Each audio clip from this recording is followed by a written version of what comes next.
เป็นยังเขาคือมากองแบบนี้คนละบอล ผู้เราเขาว่าผู้เลิกมาก่อหินน้ำเดียวอยู่นี่ล่ะเวลาจ้าง เอาสบายดีเนาะสบายดีเนาะวันนี้ก็จะมาสร้างรายได้เกี่ยวกับการมาจ้างงานเนาะเบิ่ง YouTube แล้วกดไลค์กดแชร์อยู่ช่อง YouTube นะขอโทษขอไฟเนาะมีเสียงดังเพราะมีคนจ้างงานอยู่ข้างกดเข้ามาตัวลิงก์ที่ให้สมัครนี่เนาะ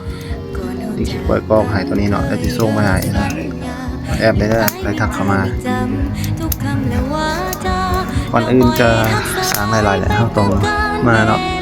สร้างบัญชีก่อนนะให้ซูมเข้ามาเด้ออยู่ทางด้านขวามือนี่เนาะเห็นคำว่าลงทะเบียนตัวนี้เนาะตัวเทิงนี่เนาะลงทะเบียนกดจิ้มเข้าไปได้แล้วก็จะย่อลงนี้เนาะสามารถย่อซูมเลยเนาะตัวนี้เด้อเกี่ยวกับนี้เนาะทั้งหมดนี้แม่นหมดเลยทั้งหมดตัวนี้เลยเนาะแล้วก็ให้ซูมเข้าไปเนาะอันที่1แม่นให้เฮาสร้างชื่อของเฮาเลยเด้อกรอกใส่ในห้องเลยใส่ชื่อเป็นภาษาอังกฤษเนาะก็จะใส่ไปเลยเนาะแล้วนี่ถ้ามันขึ้นสีเขียวแบบนี้ถือว่าผ่านเนาะซื้อก็มาใส่ได้เนาะ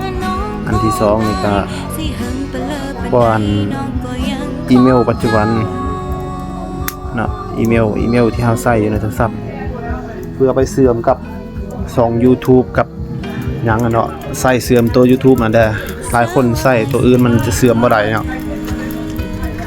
ข้อยก็ใส่อีเมลตัวข้อยเชื่อม YouTube เนาะ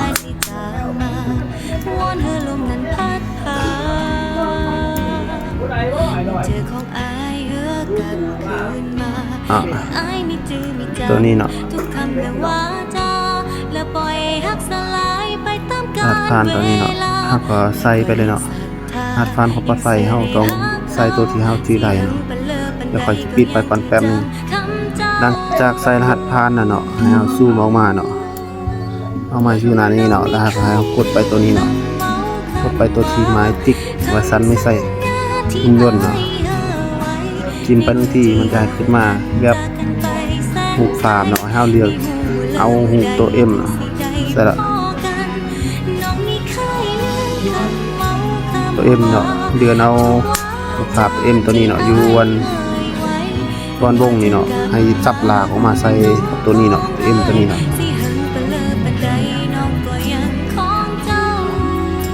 เฮ้ยเราออกบ่ได้ซะเอ้าจิ้มบ่ได้เดี๋ยวมันจิ้มบ่ได้สิให้เฮากดไปตรงนี้เลยเนาะกดไปหมุน1ทีเนาะ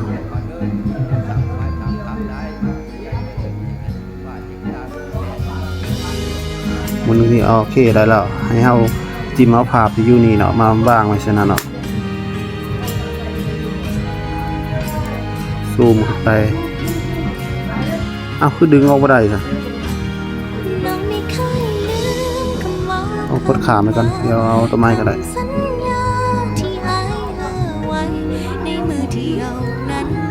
มันจิ้มบ่ได้เป็นหยังมันนะ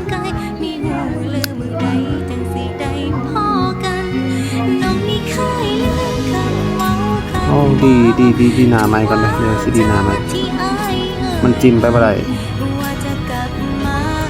เนาะมาต่อเนาะกดจิ้มเข้าไปซั่นไม่ใช่หุ่นยนต์นี่เนาะเดินมาแล้วก็ลากฝาบจากนี้มาต่อใส่ตัวนี้เนาะเมื่อกี้มันเป็นที่มันติดบั๊กเอาปะไปทนพ้นแล้วก็กดตัวนี้ไปเนาะเดี๋ยวสิวงให้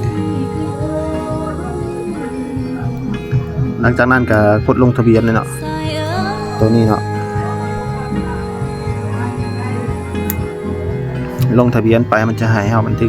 กแล้วก็ตัวนี้มันสิส่งรหัสไปตัวที่อีเมลของเราเนาะที่เฮาบันทึกไว้เนาะ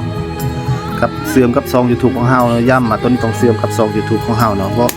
ว่าบางคนมันเอาอีเมลตัวอื่นไปใส่มันจะเสื่อมกับ YouTube มันบ่ได้กดออกไปเอารหัส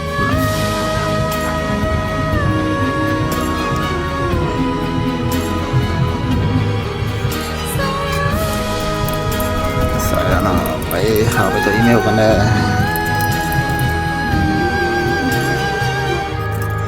อีเมลกัน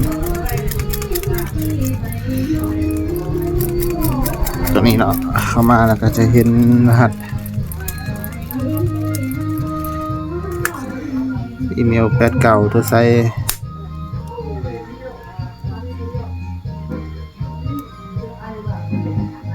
ตัวนี้เนาะจะเห็นรหัสเข้ามานี่แล้วเนาะรหัสก็22 27762กรอกใส่เลยเนาะ27762ยืนยันไปสำนี้หลังจากสักสมัครสมาชิกแล้วก็มันจะเข้ามาสู่หน้านี้เนาะยังบ่ทันสร้างหลายๆเลยเนาะให้เฮาเลื่อนขึ้นมาด้านขวาเนี่ยซูมเข้ามาหน่อยนึงเนาะแล้วก็ไปที่ด้านบนนี่รูปโปรไฟล์นี่เนาะจิ้มเข้าไปถึงที่แล้วก็กดไปที่ตั้งค่านี่เนาะโตตั้งค่านี่เนาะให้จิ้มเข้าไปตั้งค่า1ที่เนาะแล้วเลื่อนมานี่แล้วก็ซูมออกมาเนาะมันจะให้เฮากรอกข้อมูลตัวนี้ให้เสร็จก่อนเนาะข้อมูลตัวนี้เนาะอันที่1เลยให้เฮากรอกชื่อตัวนี้ได้ชื่อตัวนี้เนาะชื่อเฮาก็ใส่ไปเป็นชื่อดินเท่าไหร่เนาะ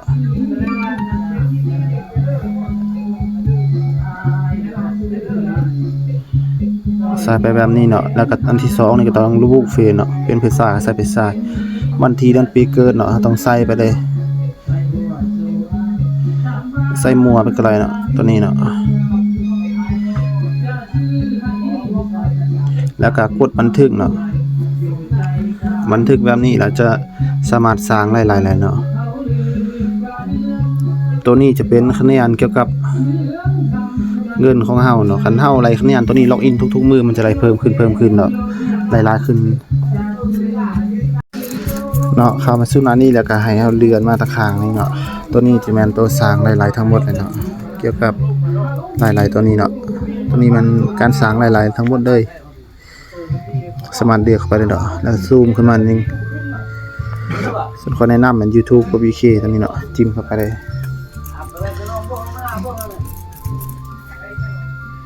เอาสไปนี้จะมาเสริมต่อวิธีการสร้างหลายๆตัวเนาะตัวนี้เนาะเมื่อกี้ยังไม่ทันแล้วตัวนี้เนาะข่าวเกี่ยวกับ YouTube ตัวนี้มันสร้างหลายๆหมดเลยแต่แนะนำอันนี้ดินก่อนเนาะเสื่อมวิธีเสื่อม YouTube กับ VK ก่อนจิ้มเข้าไป YouTube ตัวนึงแล้วก็ตัวนี้แม่นงานของเฮาเนาะแม่นทั้งหมดเลยสามารถทำเงินได้จากตัวนี้เนาะแล้วก็เลื่อนมาอีกข้างนี่ตัวนี้จะแม่นหลายๆเนาะหลายๆที่เฮาจะได้รับจากเฮาเบิ่งเนาะประมาณ10 วิ5วิเนาะก่อนอื่นหมดก็ต้องคลิกสมัครก่อนเนาะตัวนี้เนาะคลิกเข้าไปตัวใดตัวนึงก็ได้จิ้มเข้าไป1ที่แล้วมันจะขึ้นมาแบบนี้ให้เฮาเชื่อมโยง YouTube เนาะเชื่อมโยงไปตัวนี้เนาะตัวนี้เชื่อมโยงเลยให้เฮาเชื่อมโยง YouTube ไปเนาะหาการสมัครมันจะให้เฮาเชื่อมโยงก่อนหลายคนจะค้างอยู่ขั้นตอนนี้เดี๋ยวค่อยสอนแบบละเอียดให้จิ้มไปที่เชื่อมโยงเนาะให้ซูมขึ้นมาก่อนเนาะก่อนอื่นหมดเราต้องมาเข้า3จุดทางเทิงนี่ก่อนเนาะจิ้มไป1ที่แล้วก็เลื่อนขึ้นมาแล้วก็คลิกใส่เว็บไซต์ Red Top ตัวนี้เนาะเพราะมันจะขึ้นไปให้ไปอยู่ในเว็บจอน้อยแบบเป็นเว็บคอมเนาะจิ้มใส่ไป1ที่แล้วเนาะให้เฮากลับไปที่เชื่อมโยงอีกครั้งเชื่อมโยงไปแล้วก็คลิกไปความเป็นส่วนตัวตัวน้อยๆนี่ก่อนเนาะหลายคนจะค้างอยู่นี่เนาะเพราะว่ามันเสื่อมบ่ได้ย้อนว่าสาเหตุตัวนี้แหละที่เสื่อมบ่ได้ขอสิบอกให้แล้วก็คลิกเข้าไปเนาะจากนั้นให้เฮาคลิกย้อนกลับออกมาก่อนเนาะเฮาไปที่ซอง YouTube ของเฮาเนาะคลิกออกมาแล้วก็ออกมาทางนอกเลยเนาะไปหาซอง YouTube ของเฮาเหรอจิ้มเข้าในซอง YouTube เนาะเพราะว่าเฮาต้องไปกดมันเนาะคลิกไปที่รูปโปรไฟล์เนาะตัวนี้เนาะจิ้มไป1ที่เนาะเบิ่งซอง YouTube เฮาเป็นบัญชีตัวใดแล้วก็อีเมลตัวใดเนาะจิ้มเข้าไปที่สลับบัญชีตัวนึงเนาะแล้วมันก็จะเด้งขึ้นมาแบบนี้เนาะให้เฮาเลือกไปชื่อตัวนี้เนาะเป็นอีเมลตัวนี้แล้วก็รูปภาพแล้วก็ชื่อซอง YouTube ตัวนี้เนาะให้กดย้อนกลับออกมาเข้าที่เว็บไซต์ตัวนี้อีกครั้งเพราะว่าตอนนี้มันเป็นซอง YouTube ตัวอื่นเนาะตัวนี้เนาะมันเสื่อมผ่าน Google นะมันเป็นตัวอื่นแล้วตัวนี้มันบ่ตรงกันมันถึงจะบ่สามารถเสื่อมได้ให้เฮาจิ้มไว้ที่โปรไฟล์โฮมเนาะน้อยๆตัวนี้เนาะแล้วก็ซูมขึ้นมาก็ได้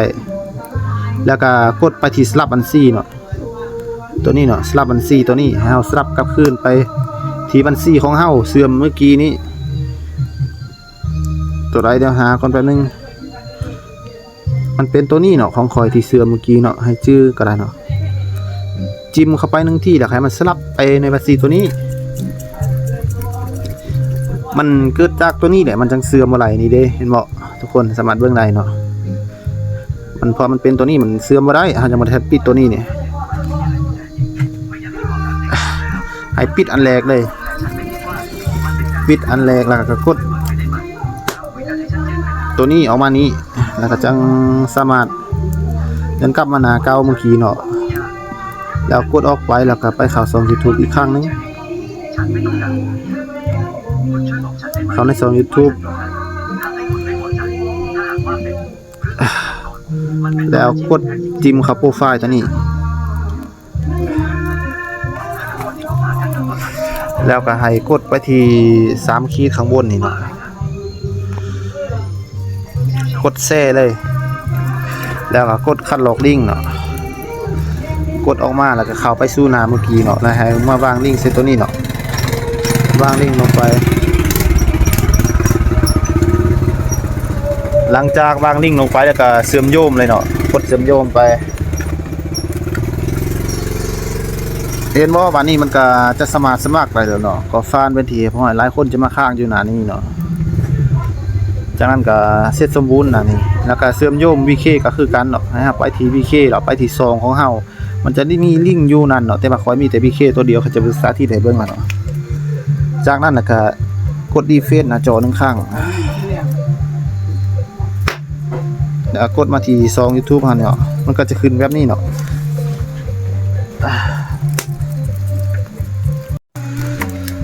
หลังจากทุกคนเสื่อมโยมมันซี่แล้วเนาะวิธีสร้างรายก็ง่ายเนาะตัวนี้เป็นวิธีสมัครสมาชิกเนาะเพื่อรับเงินเป็นจำนวน 0.2 รูเบิลเนาะให้กดจิ้มเข้าไป1ที่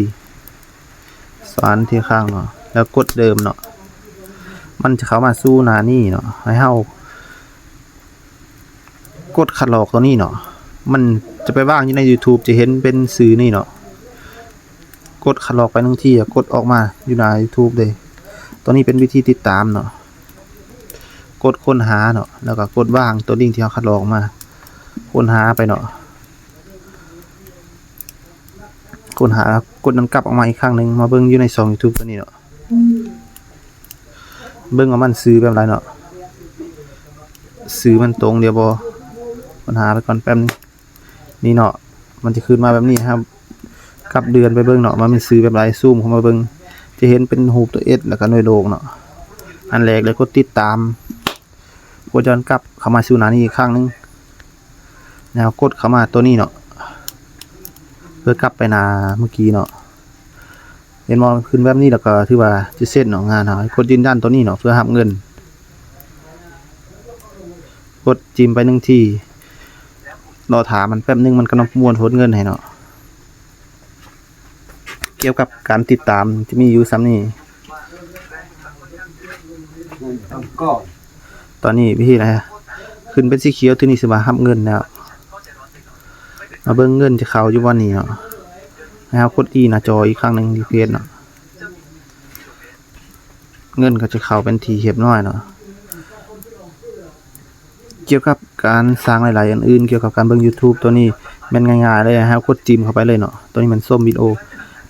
แล้วให้หากสมัครมาจะให้เฮาติ๊กว่าบ่แม่นหุ่นยนต์ครั้งนึงก่อนเนาะตัวนี้กดจิ้มไป1ที่เฮาลากตัวอยู่นี่ออกมาเนาะมาใส่ตามที่มันว่างนี่ใส่ตรงเนาะแล้วก็กดยืนยันไปตัวสีฟ้านี่หลังจากสำเร็จมันจะเข้าเด้งมาสู่หน้า YouTube เลยเนาะจะเด้งเข้ามาสู่หน้านี้นะให้เฮาเบิ่งประมาณ10 วินี่เบิ่งกาย10 วิก็บ่ได้เงินแล้วเนาะเขาจ้างเฮาให้เบิ่งประมาณ10 วิเนาะสำเร็จให้กดย้อนกลับออกมาเลยแล้วกลับเข้ามาสู่หน้าเมื่อกี้เนาะแล้วกลับเข้าสู่หน้าเมื่อกี้เนาะมันจะขึ้นแบบนี้เนาะแล้วกดยืนยันอีกครั้งก็คือเก่าเมื่อกี้นี่เนาะยืนยันขึ้นสีเขียวแบบนี้ก็สำเร็จเนาะจะได้รับเงินนะให้เบิ่งวนไปเรื่อยๆแต่ละคลิปเนาะ